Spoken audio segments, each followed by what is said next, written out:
어제 우리는 이 기근을 만나, 이 위기를 만난 그 아브라함이 그 문제를 가지고 하나님께 의뢰하지 아니하고 그저 자기 생각대로, 자기 방식대로 그렇게 문제를 풀어가려 했다. 이게 큰 문제다. 그런 요지의 말씀을 어제 나누었습니다. 여러분, 어떤 문제가 생길 때 그거를 하나님께 가져가서 기도하고 하나님께 의뢰하면서 그렇게 하나님과 더불어 풀어가지 않는 게 왜 문제가 되느냐? 왜 문제가 되는가 하면은요, 평상시에는 내가 나를 잘 모릅니다. 그러나 그런 어려운 일을 만나볼 때 내가 그거에 대처하는 그 방식이, 그게 내 믿음의 현 주소이기 때문에 그렇습니다. 평상시에 아무리 기도 많이 하고 또 성경 많이 읽는다 하더라도 결정적으로 당황스러운 일이 딱 터졌을 때 무의식적으로 나오는 그 행동이, 그게 그 사람의 현 주소이기 때문이에요. 그리고 왜 우리가 어떤 문제를 만날 때 무의식적으로 하나님을 찾고 하나님을 의뢰하는 게 이게 중요하냐? 바로 그게 내가 지금 주소가 어디예요? 하나님의 다스림의 영역 안에 있구나, 이거 확인하는 게 되기 때문입니다. 그래서 어제 말씀드렸잖아요. 야고보서 1장 2절, 여러 가지 시험을 당하거든 온전히 기쁘게 여기라. 이게 헬라어로 제1가정법이라 그랬잖아요. 만약에 내일 아침에 해가 뜨거든, 이거는요, 해가 뜰지 안 뜰지 모른다는 얘기가 아니에요. 이거는 강조하는 거예요. 해는 반드시 뜬다는 걸 강조하는 거 아닙니까? 똑같습니다. 여러 가지 시험을 당하거든이 왜 헬라어로 제1가정법이냐? 아침에 해가 망설임 없이 말할 수 있는가? 아침에 해는 반드시 뜨는 것처럼 여러 가지 시험은 당연히 온다는 걸 강조하는 거 아닙니까? 그래서 여러 가지 시험을 당하거든 놀라지 마라, 이상하게 생각하지 마라, 그걸 온전히 오히려 기쁘게 여겨라, 그렇게 말씀을 하거든요. 여러분 보세요.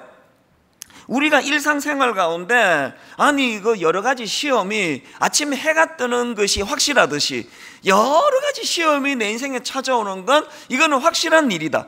그것들을 왜 기쁨으로 받는지 아십니까? 왜 그걸 기쁨으로 받아야 되는가 하면 5절에서의 결론을 제가 다시 한번 읽어드릴게요. 왜 그걸 기쁨으로 받아야 되느냐? 그런 일이 있을 때 너희 중에 누구든지 지혜가 부족하거든 모든 사람에게 후히 주시고 꾸짖지 아니하신 하나님께 구하라. 그리하면 주시리라. 우리는 자꾸요, 결과 그리하면 주시리라 여기에 막 굵은 글 씻어놓고 그리하면 주시리라 안 주시는데 자꾸 거기다 초점을 두지만, 이 말씀에서 가장 복된 건 뭐냐? 내가 너무 난감하고 내가 너무 당황스러울 때, 내 주변에 나를 도와줄 사람이 아무도 없을 때 누가 계세요?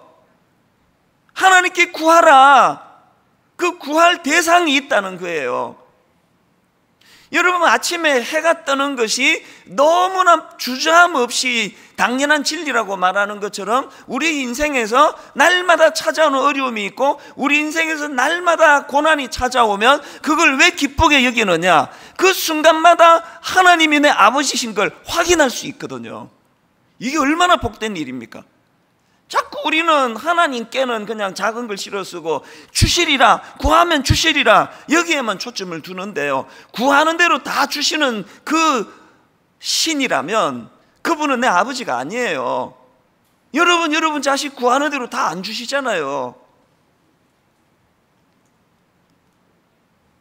구하는 대로 막 주는 거는 그 애를 죽이겠다는 짓 아닙니까? 그래서 아이들이 미숙하면 미숙할수록, 가만히 한번 생각해 보세요. 미숙하면 미숙할수록 10가지를 구하는데 한 가지 들어줄까 말까 해요. 미숙하면 미숙할수록. 그림그리 하다가 자빠지고 하는 이런 애들이 칼 달라 그러고 불 켜달라 그러고 얘들이 요구하는 거 거의 대부분 주면 안 되는 것들이에요. 미숙하면 미숙할수록.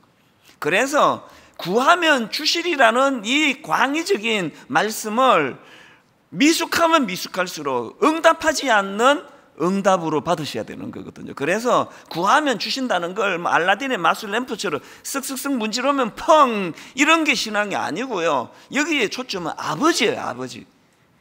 왜 아침에 해가 당연히 뜨는 걸 의심할 수 없듯이 우리 인생은 하루라도 그냥 넘어가는 날이 없이 이 문제 저 문제 늘 여러 가지 시험에 봉착하는 게 축복이냐? 고난이 많으면 많을수록 그분이 내 아버지, 아무도 내 이 문제를 나눌 곳이 없는 그때에 그럼에도 하나님은 여전히 거기 계신다는 걸 확인하기 때문에, 그래서 제가 목사 아들인데도 불구하고 진짜 제가 하나님을 내 인생에 내 개인의 구세주로 영접하고 인격적으로 만나게 된 건 내 인생의 가장 절망적이었던, 아무도 내 주변에 내 사정을 알아주는 사람이 없구나. 사실 그때도 많았지만 하나님이 그렇게 몰고 가신 거예요. 그때 제가 하나님을 인격적으로 만난 거 아닙니까? 그래서 여러 가지 시험을 만나는 이게 축복일 수 있다는 거. 그리고 또 한 가지, 여러분, 우리가 이 하나님의 다스림의 영역 아래 놓여 있는 삶이 이게 왜 중요하냐? 여러분, 여러 가지 시험을 만날 때 하나님 계시지 참. 그래서 하나님을 찾을 수 있는 이 하나님의 영역 아래 있는 게 왜 중요하냐?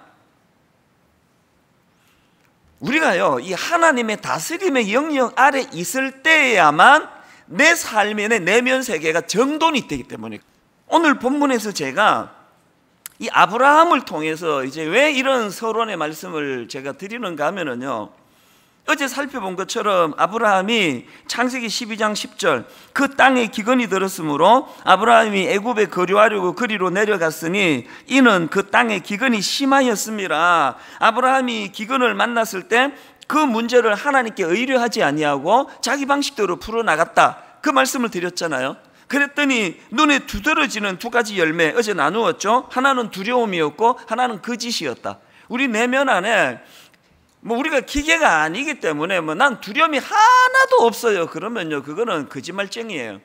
그러니까 우리는 항상 희로애락의 감정 안에 놓여 있기 때문에 두려움이 엄습합니다만, 그 두려움이 새가 하늘을 나는 건 내가 어쩔 수 없지만 그 새가 내 머리에 둥지를 트는 거는 막을 수 있는 것처럼 두려움이 내 머리에 둥지를 트지 못하도록 막을 수는 있거든요.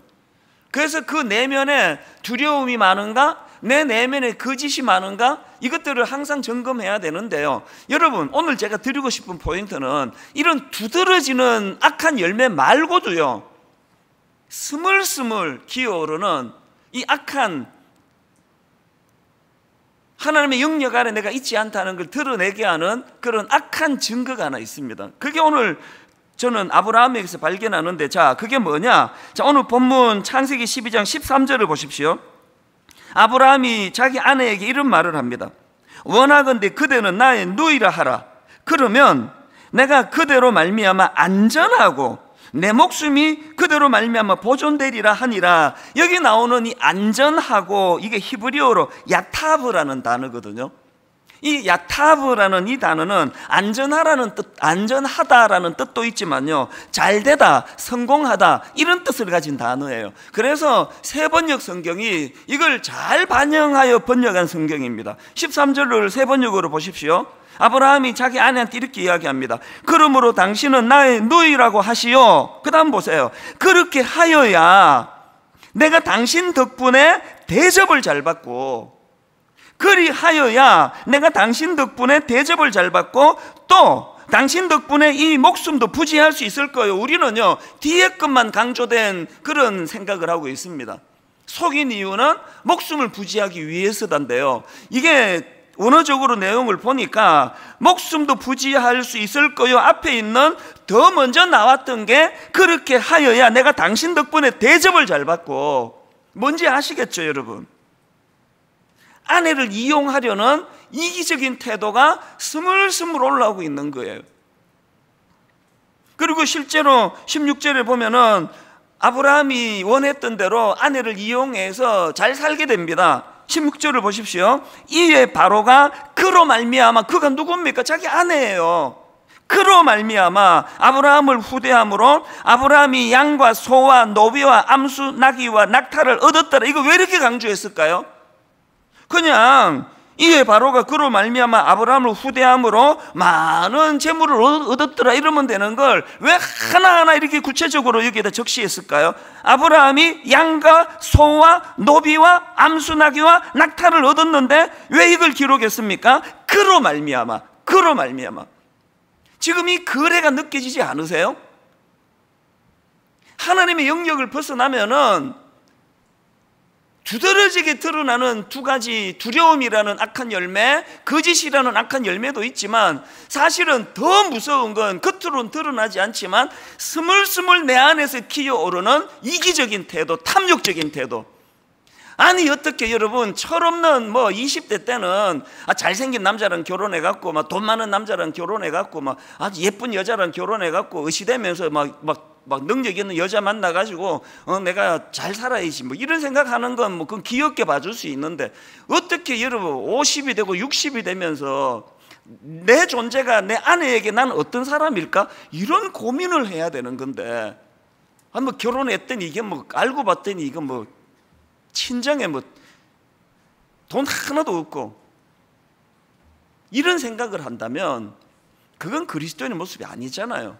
지금 이 아브라함이 그로 말미암아, 그리고 또 당신은 나의 누이라고 하시오, 그렇게 하여야 내가 당신 덕분에 대접을 잘 받고, 여러분 이런 면에서요, 이 하나님이 우리에게 복이 될지라, 이번에 우리 특세 때 이 복이 될지라에 이 잣대를 가지고 점검해야 돼요.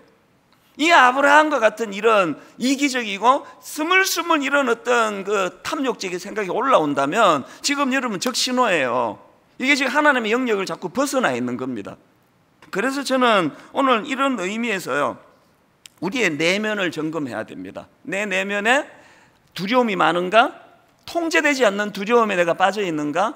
또 내 내면이 거짓의 아비는 사탄인데 이게 정직하지 못하고 계속 내 어떤 유익을 위한다면 막 거짓 그리낌 없이 나오고 있는가?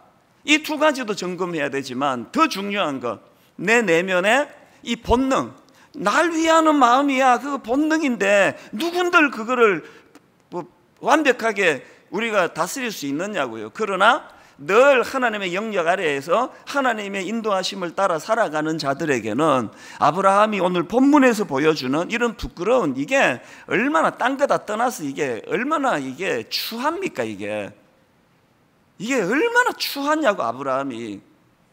그래서 우리 내면을 이렇게 점검을 하셔야 되는데요, 그것과 동시에 저는요, 이렇게 하나님의 다스림을 벗어난 아브라함에게서 발견되는 외적인 부작용 두 개도 제가 발견을 하는데요, 아브라함에게서 발견되는 하나님의 영역, 하나님의 다스림을 벗어난 사람이 가진 두 가지 부작용. 첫 번째가요, 복의 통로 역할은커녕 타인에게 재앙을 초래하는 아브라함이에요. 자, 17절, 여호와께서 아브라함의 아내 사레의 일로 바로와 그 집에 큰 재앙을 내리신지라. 이 17절은 이게 심각한 말씀입니다. 이게 있을 수가 있는 이야기입니까? 아니 지금 하나님과의 스토리 첫 출발이 너는 복이 될지라예요. 복을 흘려보내주라는 이런 번역보다 사실은 더 정확한 거는 네 자체가 복이다. 그래서 네가 덜에 가면은 덜에 있는 사람이 네 때문에 복을 받는 거고, 네가 산에 가면은 산에 있는 사람들이 네 때문에 복을 받는 거고, 계속 여기 교회가 있는 것이 내게 얼마나 좋으냐, 이것보다 더 중요한 건 내가 여기 있음으로 말미암아 내 주변 사람들이 복을 받아야 돼, 복을. 그런데 지금 이 아브라함 꼴을 한번 보세요. 어른한테 이런 말 써서 미안한데요, 이런 꼴을 보세요. 여호와께서 아브라함의 아내 사레의 일로 바로와 그 집에 큰 재앙을 내리신지라.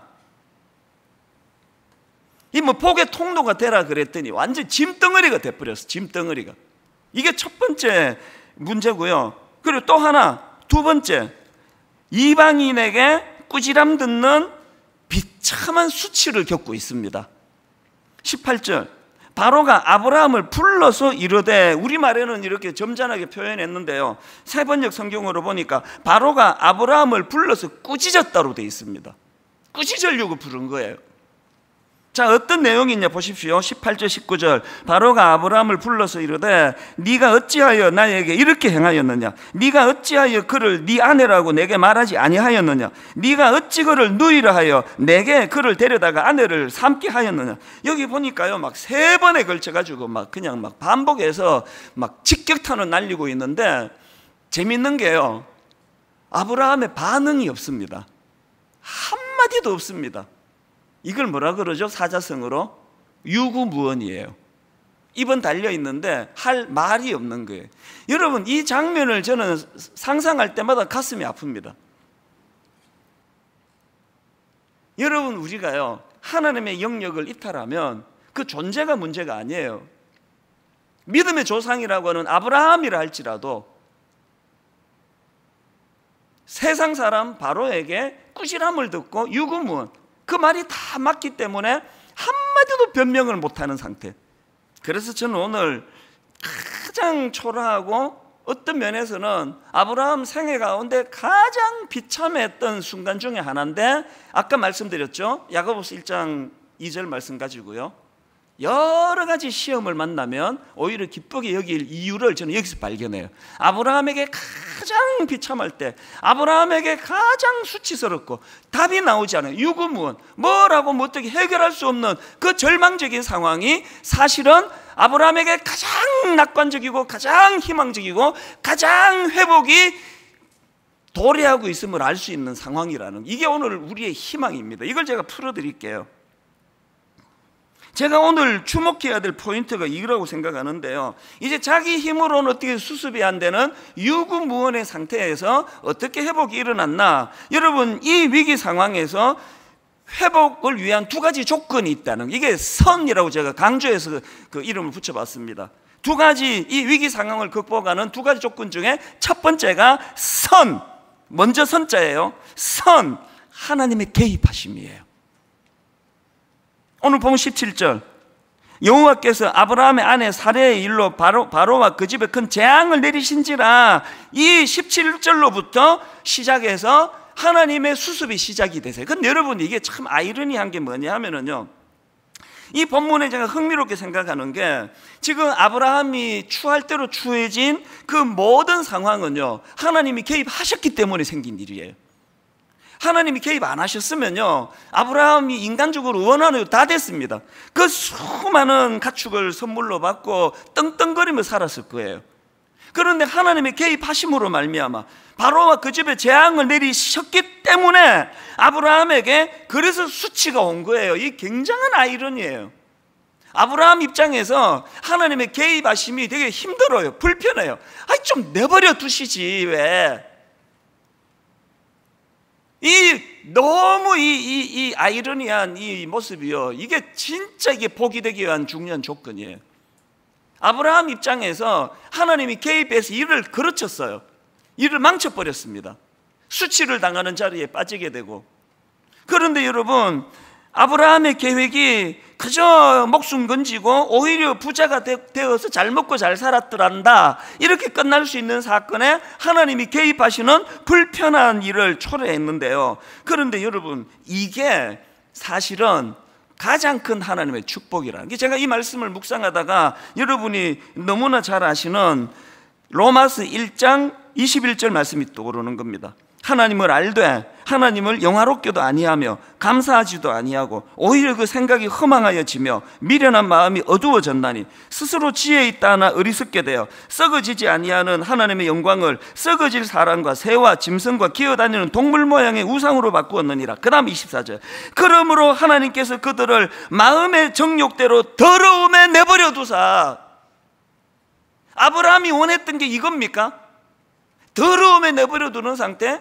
더러운 그 가축들을 선물로 받아가지고 아내를 팔아가지고 내 그 덕 좀 보자, 그렇게 아내를 팔아버리는 그 더러운 욕구가 꿈틀꿈틀거려서 얻게 된 그 부산물을 가지고 떵떵거리고 사는 그 상태, 이걸 내버려 두기를 원하시는 분 계세요?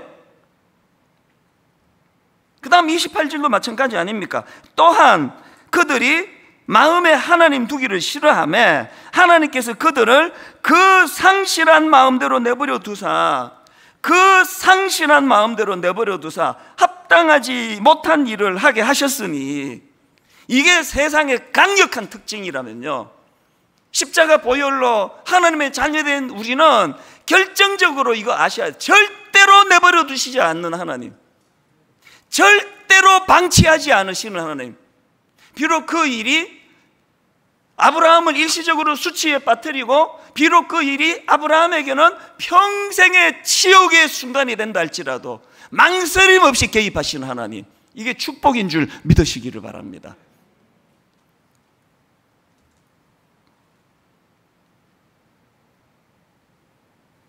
비록 아브라함이 그 이방인 바로에게 꾸지람을 듣는 그 수치를 겪지만요, 그 수치 18절 바로 그 다음 19절을 보세요. 네가 어찌 그를 누이라 하여 내가 그를 데려다가 아내를 삼게 하였느냐. 그 다음 보세요. 회복의 한마디. 네 아내가 여기 있으니 이제 데려가라. 네 아내가 여기 있으니 이제 데려가라. 아브라함이 너무나 누르기 어려운 수치, 모멸감, 무너진 자존감, 이것이 선행적으로 일어나고 난 다음에 회복이 일어난 거예요. 저는 여기 나와 있는 네 아내가 여기 있으니 이제 데려가라, 이거를 보면서 창세기 1장 2절 3절이 확 떠오르는 겁니다. 땅이 혼돈하고 공허하며 흑암이 깊음 위에 있고 하나님의 영은 수면 위에 운행하시니라. 하나님이 이르시되 빛이 있으라 하시니 빛이 있었고. 하나님 창조 이전의 세계는 혼돈이에요. 혼란입니다. 흑암입니다. 저는 저와 여러분 인생에 가장 우리가 구해야 되는 것, 그래서 저는 항상 여러분 놓고 그렇게 기도합니다. 좀 싫어할지 모르겠지만 바람 피신 분 무조건 들키시기를 바라요. 하나님의 방법으로 일하지 않은 그 모든 것들은 다 망하게 되시기를 바랍니다. 더 많은 복을 드리고 싶은데 그것밖에 생각이 안 나네요. 수치신 가운데로 몰고 가시는 하나님께 감사하시기를 바라요. 그거 피해가지고 위장된 평화 속에 그렇게 살아가다가 결정적인 순간에 미끄럼틀 위에서의 축복이라고 시편에서 그런 표현이 있거든요. 결정적인 순간에 미끄러지지 않도록 하나님의 개입하심. 그런가 하면은 두 번째로, 여러분 이 위기 상황 회복의 조건 두 번째가 뭐냐? 아까 선 그랬는데요, 하나님의 개입하심 후 초심의 회복이에요. 초심의 회복. 13장 1절, 아브라함이 애굽에서 그와 그의 아내와 모든 소유와 롯과 함께 네겝으로 돌아가니. 3절, 그가 네겝에서부터 길을 떠나 베델에 이르며 베델과 아이 사이 곧 전에 장막 쳤던 곳에 이르니. 4절, 그가 처음으로 제단을 쌓은 것이라. 그가 거기서 여호와의 이름을 불렀더라. 여러분, 하나님은 의뢰하지 않고 내 생각 내 방식대로 하나님을 이탈한, 궤도 이탈한 그 인생이 하나님의 개입하심으로 수치를 당하고 부끄러움에 빠지고 말로 다 할 수 없는 억장이 무너지는 일을 겪을 때, 아, 이게 하나님이 개입하시는 일이구나 감사하면서 해야 되는 게 초심으로 돌아가는 거예요. 초심으로 돌아가는 거예요. 예전에 제가 그 지렁 이야기를 한번 해드린 적이 있는데요, 자전거를 탈 때요. 그때는 자전거를 탈 때 보니까 꽤 많은 지렁이들이 아스팔트로 나와서 비참하게 말라 죽는 것들이 많더라고요. 요즘에 제가 이제 하루에 10,000보씩을 걸으면서 보니까 그렇게 지렁이들이 이탈하는 그 기간이, 시기가 있는 것 같아요. 그때가 요즘이에요. 한두 달 전서부터 또 지렁이들이 막 그 아스팔트, 탄천길 아스팔트로 막 쏟아져 나와요. 그러고는 꿈틀꿈틀거려요. 그 왜 그런 비참하게 꿈틀거리게 됐냐? 궤도를 이탈해서 그래요. 지렁이가 아스팔트로 나오면 어떡합니까? 그 지렁이에게 가장 큰 복은요, 누군가가 그 지렁이를 원래의 진흙으로 옮겨주는 거예요. 처음에 좀 하다가 요새 안 해요. 귀찮아가지고. 여러분이 당하는 징계가 사실은 들어서 아스팔트, 이게 상징으로 드리는 말씀이에요. 이걸 집어가지고 그 진흙으로 옮기는 사이에 얼마나 아프겠어요, 그 지렁이. 안 그래도 지금 상처가 많을 텐데. 여러분이 하나님께 받는 징계가 사실은 원래의 자리로 돌려주시는 하나님의 일하심인 줄 믿으시기를 바랍니다. 선, 하나님의 개입하심. 후, 초심으로 돌아가는 우리의 반응. 그래서 저는 이틀 전에 이거 부르다가 제가 실패했는데요, 초등학교 졸업식 앞에서 끌어주고 뒤에서 밀며 우리나라 짊어지고 나갈 우리들. 근데 그 다음 가사는 뭐 요것만 기억하시면 돼요. 앞에서 끌어주고 뒤에서 밀며. 뭘 의미하면 상징적으로 선이에요. 항상 선, 하나님의 개입하심, 이 항상 먼저입니다. 하나님의 주도하심. 말씀드렸죠? 하나님은요, 내가 너를 인도한다 그랬지? 마침내 가나안까지 인도했지? 여기까지 내 할 일이야? 여기까지 내 일이 알았지? 그 다음부터 니들이 해? 이거 없습니다. 하나님의 개입하심은 영원한 줄로 믿으시기를 바랍니다. 선, 하나님의 개입하심. 선, 하나님의 개입하심. 후, 초심의 회복. 항상 하나님의 개입하심, 은혜가 느껴지면 우리는요 4줄로 돌아가셔야 돼요. 그가 처음으로 제단을 쌓은 곳이라 그가 거기서 여호와의 이름을 불렀더라. 그러면 회복이 되는 겁니다. 결론을 저는 이렇게 맺기를 원합니다. 시편 34편 4절을 다시 보십시오. 내가 여호와께 간구하매 내게 응답하시고 내 모든 두려움에서 나를 건지셨도다. 여러분, 지금이야말로 여호와께 간구할 때인 줄로 믿으시기를 바랍니다. 지금이야말로 어떻게 하다가 궤도를 이탈해서 아스팔트에서 너무너무 고통스럽게 뒹굴고 있는 그 지렁이 같은 인생이 된 우리지만 회복은 가능하다. 회복은 반드시 가능하다. 왜? 선, 하나님의 개입하심이 내 인생에 있기 때문이다. 그거를 확인하는 도구가 기도예요. 마지막 성경 한 구절만 읽고 마칩니다. 예레미야 33장 2절 3절. 일을 행하시는 여호와, 그것을 만들며 성취하시는 여호와, 그의 이름을 여호와라 하는 이가 이와 같이 이르시도다. 너는 내게 부르짖어라. 내가 너에게 응답하겠고 너가 알지 못하는 크고 비밀한 일을 내게 보이리라. 여러분, 우리가 어려운 일을 당하고 시험에 빠질 때 왜 기도의 자리로 나가야 되는지 여기에 답이 다 나와 있습니다. 기도하셔야 됩니다. 왜요? 그래야 내 방식으로는 절대 풀 수 없었던, 네가 알지 못하는 크고 은밀한 일을 내게 보여주시는 그 하나님을 대면하게 되기 때문입니다.